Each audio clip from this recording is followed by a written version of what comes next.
Attracted armature polarised ઓવરકરન્ટ રિલેનું કાર્ય સમજાવો. તો કોર સાથે પરમનન્ટ મેગ્નેટ મૂકેલું હોય છે અને એના ઉપર એક કોઇલ વીંટાળવામાં આવે છે.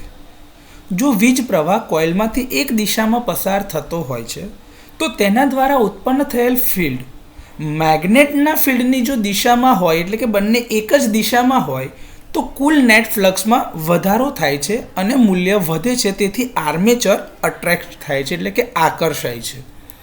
જો વીજ પ્રવાહ કોઇલમાંથી એક દિશામાં વહેતો હોય અને તેના દ્વારા ઉત્પન્ન થયેલ ફિલ્ડ મેગ્નેટના ફિલ્ડની વિરુદ્ધ દિશામાં હોય તો કુલ નેટ ફ્લક્સમાં ઘટાડો થાય છે અને એનું મૂલ્ય ઘટે છે.